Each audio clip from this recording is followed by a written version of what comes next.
Hello and welcome back to another quick little unboxing. Today I'm unboxing Vampire the Masquerade Bloodlines 2, the premium edition. This is the game that I never thought was gonna get out. Holy crap, this has been stuck in development for so long, got delayed so many times, and also like with what they released down the line, it was also like a roller coaster of emotion from being like, oh, now I'm hyped. Now I'm not hyped anymore, to like, okay, I think I know how this is gonna go. And yeah, the reviews are in. People seem to say it's a decent enough game with bugs and some flaws, and it should, apparently you need a pretty powerful PC to run this, despite the graphics not being like super amazing from what I can get. But yeah, oh well, I still bought it, and I got it for PS5 anywho, so yeah. Let's open this bad boy up.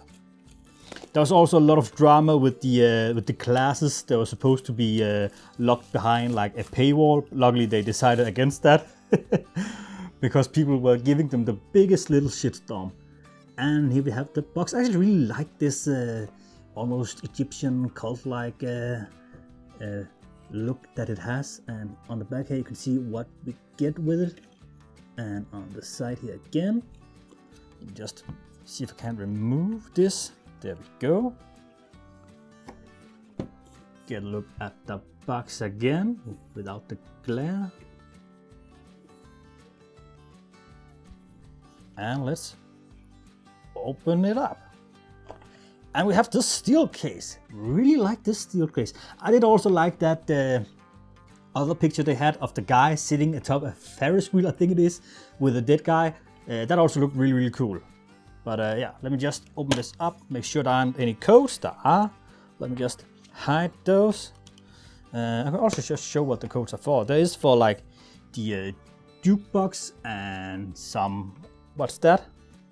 The expansion pass, of course, the expansion pass. And here we have the steel case and the game disc. There's a little print logo here. Oh, it's just from the outside of the box. I see. And get a look at the art without the disc. You can see like pictures of the city. Nice. I do enjoy the steel case, but I don't know. I still would like something that looks a little more, you know, vampire-esque. But yeah, it's weird because I like it, but I feel like it's maybe not right for the game. You know, I want the more gothic. I don't want to say emo, but you know, that alternate culture kind of thing that you see from the game, at least in the first Bloodlines game. And here we have this little cardboard thingy. I think it was supposed to have been closed, but it was opened up, and we have some character cards in it, I would assume. Let me just look. First you have Safia Ulusoy. There we go, and she's a Tremere, one of the vampire classes that you can select in the game. I don't know if they end up having all the classes available.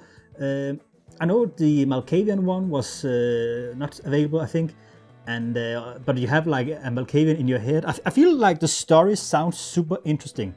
Oh, the Nosferatu. I can't remember if the Nosferatu is available. Oh, that's such a shame. And his name is Michael Tolliver? I don't know.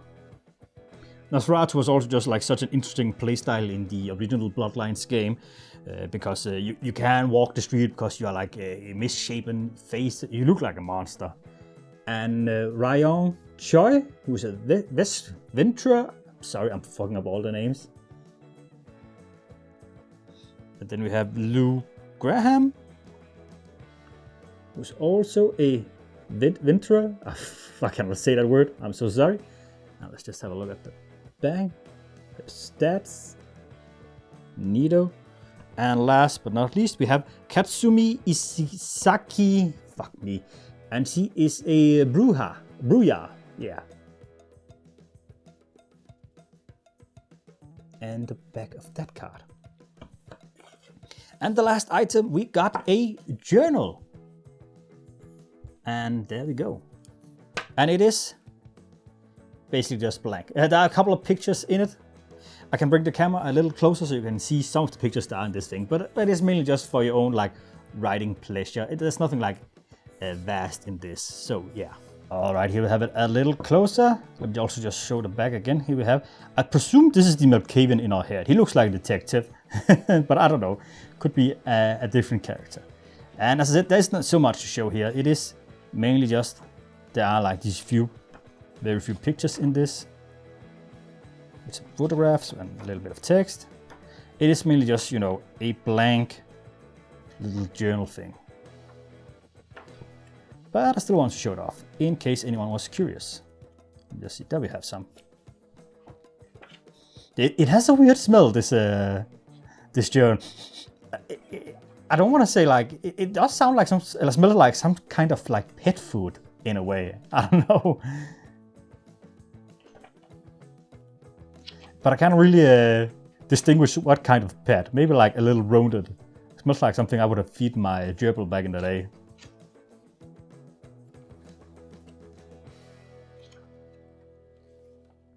Now, I probably would have preferred like a regular art book just to show stuff up. I think there's also like a collector's edition with a figure, but yeah, I'm not sure.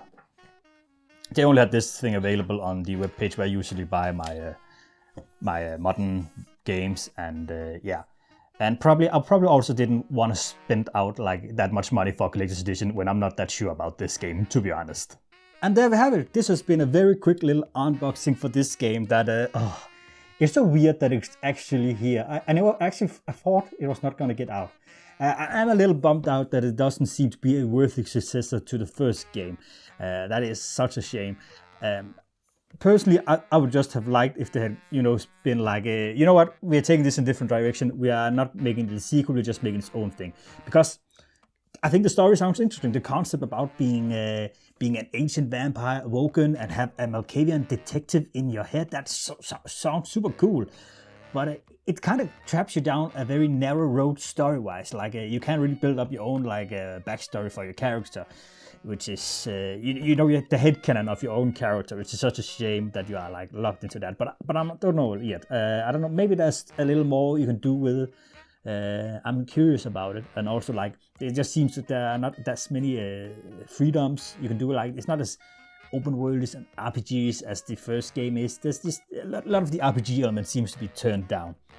So personally, I would wish they just made this original game in the World of Darkness series. It could have been a blast. I think people would have taken to it a lot better if they had just called it something else than Bloodlines 2. Unfortunately, but I'm very curious. I'm very much going to give this a chance. As I said, like the first gameplay trailer they showed of this, where you walked around in the city, looked really awesome. I was really hyped when I saw that because I thought like, that's dope. Then they showed some combat trailer, like gameplay trailer later on, and it was like, that looks super rough. Like, what the fuck happened to like the other stuff that you showed off, guys? And then they showed like another combat trailer, and I was like, okay, this looks better. But yeah, I'm kind of still missing it. That's not what I care about that much in this game. I care about the world and talking to the characters and doing stuff like that. Not just running around and beating people up, but oh well. That them's the breaks sometimes, I guess. And yeah, this is the end for this video. Thank you guys so much for watching. Hopefully you'll turn up again on another video on another day. And until then, take care.